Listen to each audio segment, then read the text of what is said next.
All right, let's get into it. Today, we are basically going to tear apart the instruction manual we've all been handed for success. We're going to challenge everything you think you know about achievement and hopefully build a new, much more realistic formula together. Let's dive right in. So, I want to start with this quote because, well, it just feels totally wrong, doesn't it? I mean, it goes against every single thing we've ever been taught. But what if there's a really deep truth hiding in there? What if hard work isn't actually the main ingredient for success? Let's explore that. Okay, first things first, we have to understand the myth that we're trying to bust here. This is the advice that's so common, it's pretty much baked into our culture. You could call it the default software for how to get ahead in life. Sound familiar? Yeah, of course it does. This is like the holy trinity of self-help. It's simple, it makes perfect sense, and it puts all the responsibility right on your shoulders. The message is pretty clear. If you fail, well, it's because you didn't want it bad enough, or you just didn't work hard enough. And this idea, it has really deep roots. I mean, you can go all the way back to classics like Napoleon Hill's work, and the power of having one single laser-focused goal has been preached as the absolute first step. You've got to know exactly what you want, you write it down, and then you just obsess over it. And that obsession, well, that leads directly to this modern hustle culture mentality. The story we're told is that the price of success is brutal. It's going to cost you your time, your comfort, your old self. Extreme sacrifice isn't just a part of the journey, it's the whole journey. But is that really the whole story? Okay, so let's introduce our first major plot twist. This is where we start to question the entire foundation of that common formula. What if the starting line just isn't the same for everybody? This brings up a really important question. You know, if everyone is told to work hard, and a lot of people do work incredibly hard, why do so few actually achieve massive success?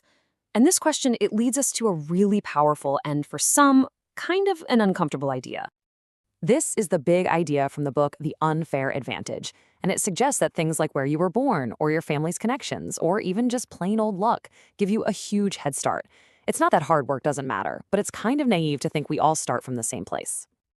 And check this out. This is a fascinating example of this in action. In elite hockey leagues, 40% of the players are born in the first 3 months of the year. The reason is super simple. The registration cutoff date is January 1st. So a kid born in January is just naturally going to be bigger and more developed than a kid born in December of that same year. So they get picked for the better teams, they get better coaching, and that tiny initial advantage just snowballs into massive success down the line.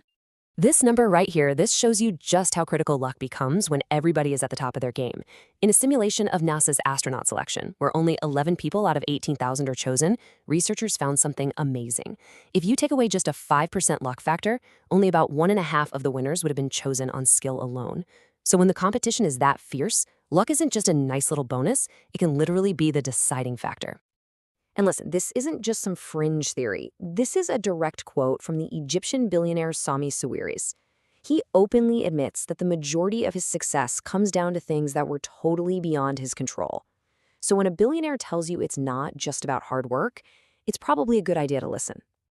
Okay, so if it's not just hustle and it's not just luck, then what else is there?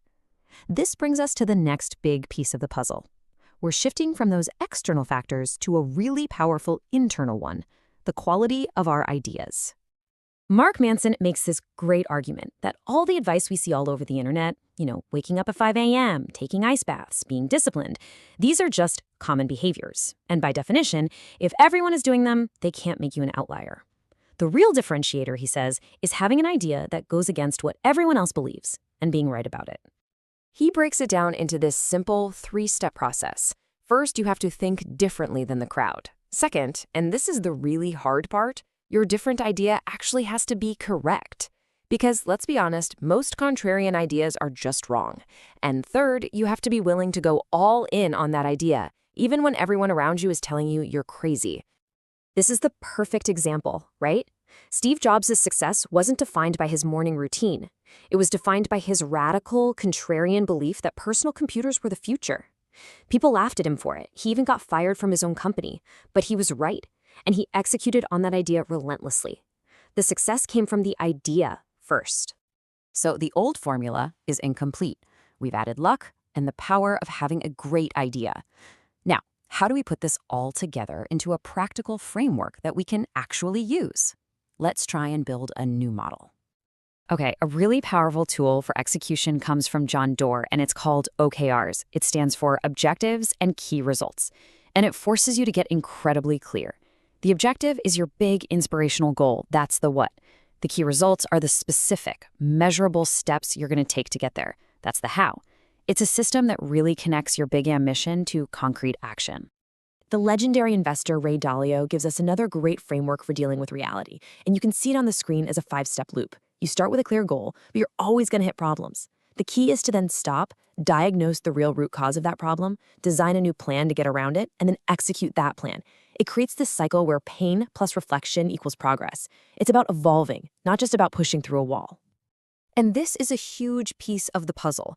Instead of just relying on willpower, which we all know runs out, redesign your environment to make success the easiest option. So make your workspace for work only. Curate your digital life so it serves your goals, not distracts from them. And consciously choose the people you spend your time with. Your environment, honestly, more than your discipline, is what usually dictates your actions. So, we've talked about external factors like luck, internal factors like ideas, and practical frameworks for getting stuff done. But we're missing the single most important piece of the entire equation. Why? Why are you doing any of this? John Doerr argues that before you can even define your what, your objective, you have to have a really compelling why. This is your purpose, your meaning, the mission that fuels everything else. Without a powerful why, the how and the what are pretty much meaningless. And this really gets to the heart of it. Success isn't just about money or status. As the wizard Liz puts it so well, real success is about fulfilling your soul. It's a deeply personal journey, and the destination looks totally different for every single one of us. We can't use someone else's map to find our treasure. So, here's what it all comes down to. After all the talk about hard work and luck and ideas and frameworks, the one variable that matters most is the one that you have complete control over. And that's how you personally define what it actually means to be successful. Is it financial freedom? Is it creative expression? Is it helping other people? Building a family? And that is where we'll end. Forget all the formulas and the gurus for just a second. The most powerful question you can ask yourself is the one right here on the screen. Answering that question honestly, that's the real starting point for any journey that's worth taking. Thanks so much for joining me.